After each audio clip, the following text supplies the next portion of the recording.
Everyone, welcome back to the channel Kalakrishna logs. ಇವತ್ತಿನ recipe coconut masala chitranna. ತುಂಬ ಈಸಿಯಾಗಿ ಮಾಡ್ಬೋದು, ತುಂಬ ಟೇಸ್ಟಿಯಾಗಿರುತ್ತೆ. ಲಂಚ್ ಬಾಕ್ಸ್ ಕೊಟ್ಟು ಕಳ್ಸೋಕ್ಕೆ.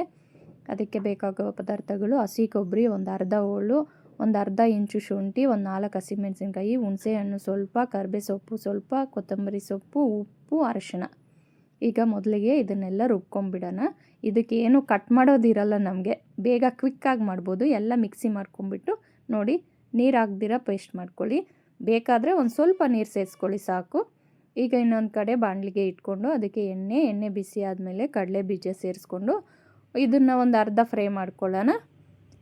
ಯಾಕಂದರೆ ನಮಗೆ ಕ್ರಿಸ್ಪಿ ಆಗಬೇಕಲ್ಲ, ಅದಕ್ಕೆ ಕಡಲೆ ಬೀಜ ಸ್ವಲ್ಪ ಕಲರ್ ಚೇಂಜ್ ಆದಮೇಲೆ ಇದಕ್ಕೆ ಸಾಸಿವೆ ಸೇರಿಸ್ಕೊತಾ ಇದ್ದೀನಿ. ಸಾಸಿವೆ ಚಿಟಪಟ ಅಂತ ಬಂದಮೇಲೆ ಕಡಲೆಬೇಳೆ ಉದ್ದಿನಬೇಳೆ ಸೇರಿಸ್ಕೊಂಡು ಚೆನ್ನಾಗಿ ಗೋಲ್ಡನ್ ಬ್ರೌನ್ ಬರೋವರೆಗೂ ಫ್ರೈ ಮಾಡ್ಕೊಳ್ಳೋಣ.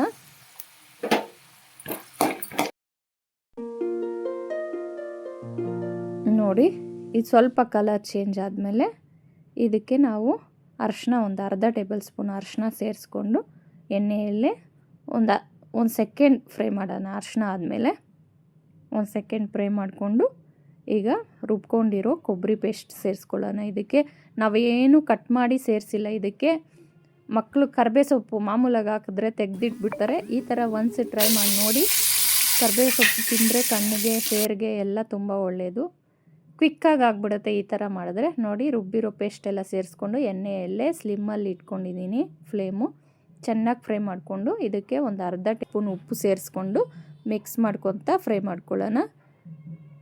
ನೋಡಿ, ಈಗ ಉಪ್ಪು ಹುಳಿ ನೋಡ್ಕೊಳ್ಳಿ. ನನಗೆ ಹುಳಿ ಸರೋಗಿತ್ತು. ಇದಕ್ಕೆ ನಿಮ್ಗೆ ಬೇಕಂದರೆ ಈಗ ನಿಂಬೆಹಣ್ಣು ಇದ್ರೂ ಸೇರಿಸ್ಕೋಬೋದು. ನಾವು ಹಾಕಿರೋದು ಸರೋಗಿರುತ್ತೆ ಇದಕ್ಕೆ.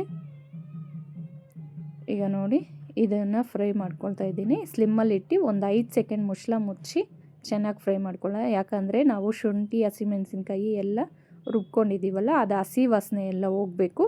ಅದಕ್ಕೆ ನೋಡಿ, ಈ ಥರ ಒಂದು ಸ್ವಲ್ಪ ಡ್ರೈ ಆದಮೇಲೆ ರೆಡಿಯಾಗಿದೆ. ಈಗ ಇದಕ್ಕೆ ನಾವು ಮೊದಲೇ ಬೇಯಿಸಿಟ್ಕೊಂಡಿರೋ ಅನ್ನ ಸೇರಿಸ್ಕೊತಾ ಇದ್ದೀವಿ. ಅನ್ನ ಸೇರಿಸ್ಕೊಂಡು ಚೆನ್ನಾಗಿ ಹೊಂದ್ಕೊಳ್ಳೋ ರೀತಿ ನೋಡಿ, ಸ್ಲಿಮ್ಮಲ್ಲಿ ಇಟ್ಟಿದ್ದೀನಿ. ಅನ್ನ ಸೇರಿಸ್ಕೊಂಡು ಚೆನ್ನಾಗಿ ಹೊಂದ್ಕೊಳ್ಳೋ ರೀತಿ ಮಿಕ್ಸ್ ಮಾಡಿಕೊಂಡ್ರೆ ಬಿಸಿ ಬಿಸಿ ಮಸಾಲ ಕೊಕೊನೆಟ್ ರೈಸ್ ರೆಡಿಯಾಗಿದೆ. ಲಂಚ್ ಬಾಕ್ಸ್ಗೆ, ಟಿಫನ್ಗೆ, ಯಾವಾಗಾದರೂ ನಿಮಗೆ ಟೈಮ್ ಇದ್ದಿಲ್ಲ ಅಥವಾ ಚಿತ್ರಾನ್ನ ತಿಂದು ಬೋರ್ ಆಗಿದ್ರೆ ಈ ಥರ ಮಸಾಲ ಚಿತ್ರಾನ್ನ ಒಂದ್ಸಲ ಟ್ರೈ ಮಾಡಿ ನೋಡಿ.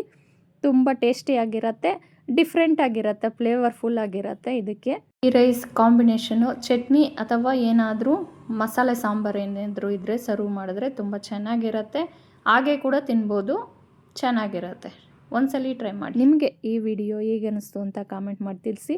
ನಿಮಗೆ ಯಾವ ಥರ ರೈಸ್ ಐಟಮ್ಸ್ ಬೇಕು ಅಂತ ಕಾಮೆಂಟ್ ಮಾಡಿ, ನಾನು ಮಾಡಿ ಅಪ್ಲೋಡ್ ಮಾಡ್ತೀನಿ. ಇಲ್ಲವರೆಗೂ ವಿಡಿಯೋ ನೋಡಿದ್ದಕ್ಕೆ ಥ್ಯಾಂಕ್ ಯು ಸೋ ಮಚ್. ಯಾರಾದರೂ ನನ್ನ ಚಾನೆಲ್ ಸಬ್ಸ್ಕ್ರೈಬ್ ಮಾಡದೆ ನೋಡ್ತಾಯಿದ್ರೆ ಪ್ಲೀಸ್ ಸಬ್ಸ್ಕ್ರೈಬ್ ಮಾಡ್ಕೊಳ್ಳಿ. ನೋಡಿ, ಅನ್ನ ಎಷ್ಟು ಚೆನ್ನಾಗಿದೆ. ಈಗ ನಮಗೆ ಪುದೀನ ರೈಸು ಎಲ್ಲ ಮಾಡ್ತೀವಲ್ಲ, ಕುಕ್ಕರಲ್ಲಿ ಇಟ್ಟು ವಿಸಿಲ್ ಹಾಕೋಕ್ಕೆ ಟೈಮ್ ಇಲ್ಲ ಅನ್ನೋವಾಗ ಒಂದು ಸೈಡ್ ಅನ್ನಕ್ಕೆ ಇಟ್ಬಿಟ್ಟು ಈ ಥರ ಮಾಡಿಕೊಂಡ್ರೆ ಬೇಗ ಆಗುತ್ತೆ. ಇದು ಯಾವ ಪಲಾವ್ಗೂ ಏನು ಕಡಿಮೆ ಇರಲ್ಲ, ಅಷ್ಟು ಚೆನ್ನಾಗಿರುತ್ತೆ. ಚಟ್ನಿ ಜೊತೆ ಸರ್ವ್ ಮಾಡ್ಬೋದು, ಇಲ್ಲ ಹಾಗೆ ಕೂಡ ಸರ್ವ್ ಮಾಡ್ಬೋದು. ತುಂಬ ಚೆನ್ನಾಗಿರುತ್ತೆ.